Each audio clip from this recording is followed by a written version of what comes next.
আসসালামু আলাইকুম রহমতুল্লাহি বারকাতুহু। প্রিয় দর্শকবৃন্দ, আশা করি সবাই ভালো আছেন। আজ খুবই গুরুত্বপূর্ণ একটি বিষয় নিয়ে উপস্থিত হয়েছি। বিষয়টি হলো যে আল্লাহ তাআলা কোরআনের মধ্যে বলেন, উদউনি আস্তাজিব লাকুম, যে তোমরা আমার কাছে দোয়া করো, আমি তোমাদের দোয়া কবুল করব। সুবহানাল্লাহ।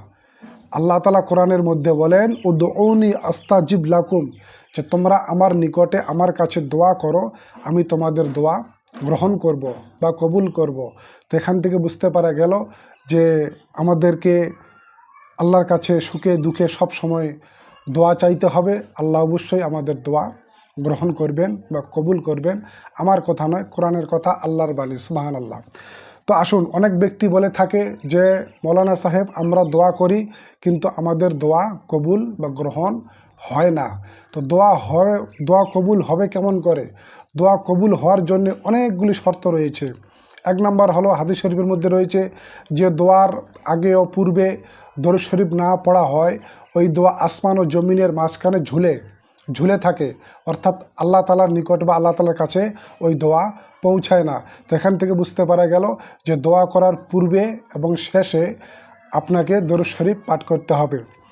দ্বিতীয় নম্বর হলো যে মুহাব্বাতে, ভালোবাসায়, নম্রতার সহিত আপনাকে দোয়া করতে হবে, দ্বিতীয় নম্বর।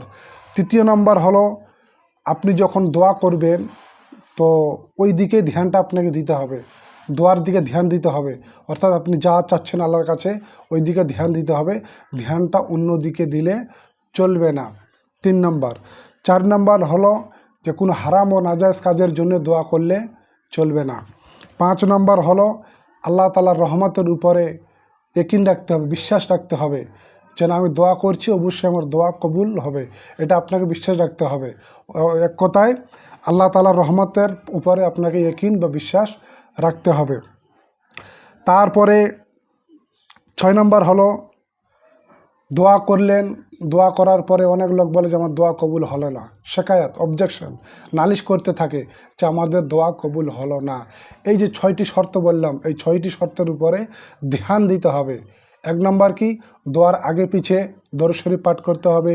দ্বিতীয় নম্বর, নম্রতা, মহাব্বাতে, ভালোবাসার সহিত আপনাকে, এখলাসের সহিত আপনাকে দোয়া করতে হবে। তৃতীয় নম্বর হলো, দোয়া করার সময় ধ্যান, মন, তান অন্যদিকে দিলে চলবে না। চতুর্থ নম্বর হলো, কোনো হারাম কাজের জন্য দোয়া করলে চলবে না। 5ম নম্বর হলো, আল্লাহ তাআলার রহমতের উপর ইয়াকিন, বিশ্বাস রাখতে হবে। 6 নম্বর হলো যে দোয়া কবুল হলো না, এগুলো শেকায়ত করলে, অবজেকশন, নালিশ করলে চলবে না। এই শর্তগুলোর ভিতরে, এই 5টি যে শর্ত বললাম বা 6টি শর্ত বললাম, এই 6টি শর্তের উপরে আপনাকে পূর্ণ ইয়াকিন, বিশ্বাস রাখতে হবে। এই আদবের সহিত আপনাকে দোয়া করতে হবে, অবশ্যই দোয়া কবুল হবে।